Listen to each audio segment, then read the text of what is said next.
Zo Femke, daar gaan we dan. Dit is wat jij wil, of niet? Als je goed kijkt, is hij leeg. Dat heeft een bepaalde reden. Ik heb heel veel filmpjes voorbij zien komen de afgelopen 2-3 weken op Nederland. En de meeste zijn toch wel een beetje van hetzelfde. Dus ik dacht, ik ga iets anders doen. Ik ben nu bij werk. Ik ben ergotherapeut van beroep.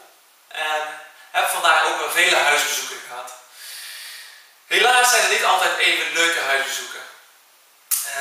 Mensen kampen met fysieke tegenslagen, waardoor ook emotionele tegenslagen.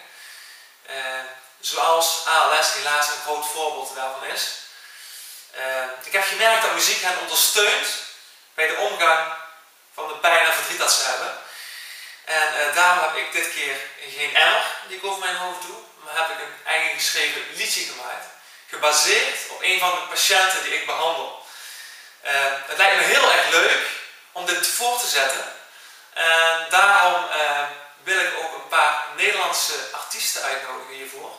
Wie dat zijn, dat laat ik nog eventjes in het midden. Eerst ga ik mijn eigen lied ten gehore brengen. En daarna zullen jullie horen wie ik selecteer.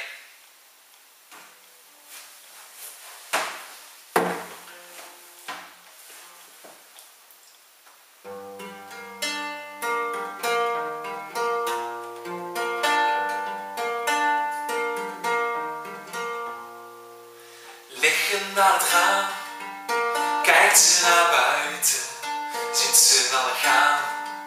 Zorgeloos vrij, zo jong en dan alleen. Wachten op het einde is zo gemeen om ziek te zijn. Het enige dat daar rest is hopen op een wonder, al is de kans heel klein. Schat, ik kan niet zonder je. Waarom nou jij? Is de vraag die ik mezelf stel elke dag. Hoe kan het zo zijn dat het zo is? Ik mis die lach, je aanwezigheid, je liefde heel warm om me heen. Schat, je bent mijn allergrootste gemis.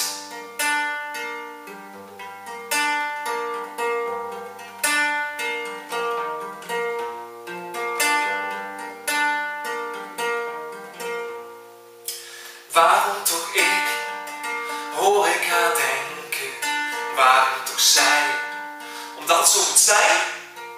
Waarom al die pijn, oh God, waar ben je, op die momenten dat je er moet zijn? Het enige dat ons rest, is hopen op een wonder, al is de kans heel klein. Schat, ik kan niet zonder je. Waarom nou jij? Is de vraag die ik mezelf stel elke dag. Hoe kan het zo zijn dat het zo is? Ik mis die lach, je aanwezigheid, je liefde heel warm om me heen. Schat, je bent mijn allergrootste gemis.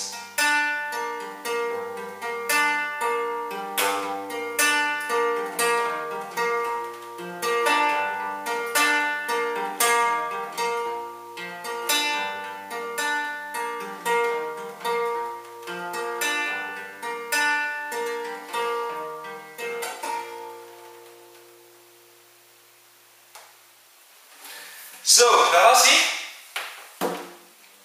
Natuurlijk het klankgeluid van een amateur. Zoals ik jullie van tevoren beloofd heb, zal ik nu 3 spectaculaire artiesten voor jullie selecteren. Het begint bij onze winnaar van de Talentenjacht, de beste singer-songwriter 2014, Stef Claessens. De nummer 2 is eveneens een deelnemer van het Talentenjachtprogramma De Beste Singer-Songwriter. Dat is Sietse Visser, naar mijn mening net iets te vroeg eruit gehaald. Ik verwacht veel van hem, dus daarom bij deze ook Wietse Visser. En uiteindelijk hebben we ook nog iemand anders, een jongen die zeer gevoelige muziek kan maken. Zat in het jaar hiervoor, ook in hetzelfde programma. En dat is Jasper Mook. Jongens, heel veel succes. Jullie krijgen 48 uur de tijd hiervoor. En ik hoop dat het wat wordt. Kom op!